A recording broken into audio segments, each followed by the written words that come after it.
Materi kedua penyakit ginjal dan saluran kemih adalah acute kidney injury atau disingkat AKI. AKI merupakan penurunan fungsi ginjal yang cepat dalam beberapa jam, sampai dengan berhari-hari.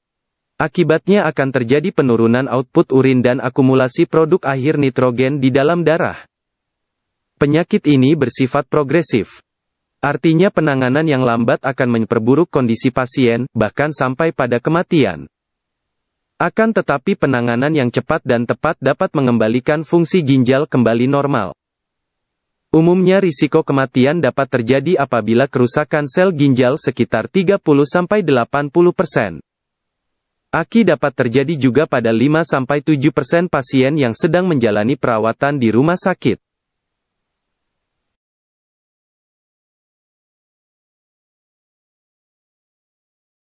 Penyebab AKI dapat diklasifikasikan menjadi 3 kelompok diantaranya, 1. Penyebab prerenal. Artinya penyebab berasal dari masalah atau gangguan yang terjadi pada jaringan atau organ sebelum ginjal. 2. Penyebab intrarenal, artinya penyebab berasal dari masalah atau gangguan pada ginjal sendiri. 3. Penyebab postrenal.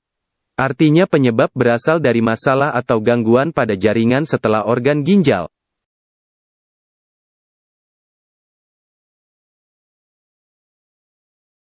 Gangguan yang termasuk ke dalam penyebab prerenal meliputi penurunan volume dan tekanan darah akibat perdarahan atau luka bakar.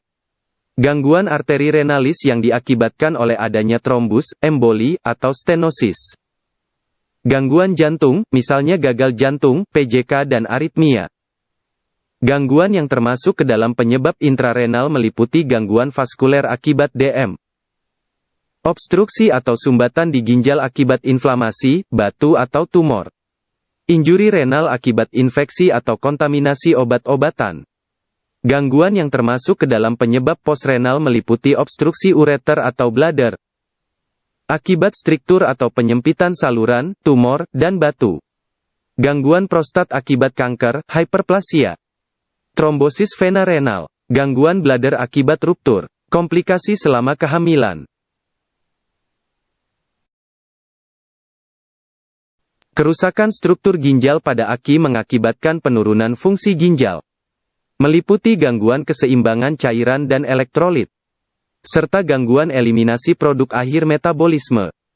Gangguan fungsi tersebut dapat muncul sebagai manifestasi klinis berupa output urin menurun atau oliguria, tidak adanya urin atau anuria. Akumulasi cairan dalam tubuh atau edema. Hiperkalemia yang dapat mengakibatkan gangguan ritme jantung. Hiperfosfatemia yang dapat mengakibatkan kehilangan kalsium tulang. Uremia atau peningkatan akumulasi ureum dalam darah, dapat mengakibatkan sindrom uremik.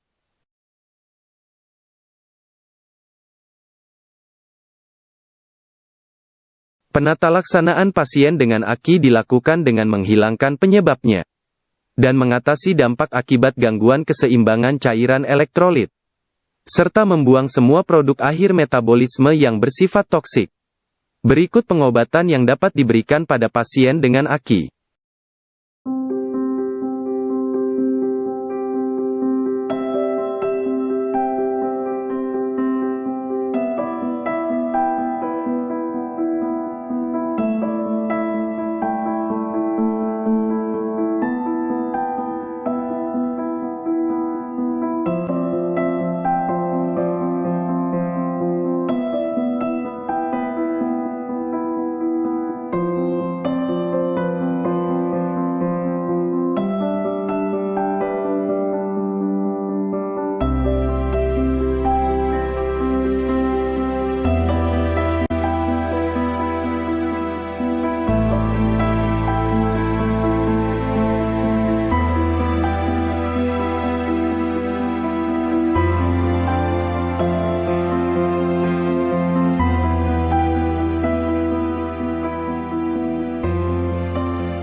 Prinsip diet yang diberikan pada pasien AKI meliputi pembatasan intake cairan natrium, kalium, fosfat dan protein pada tahap akut.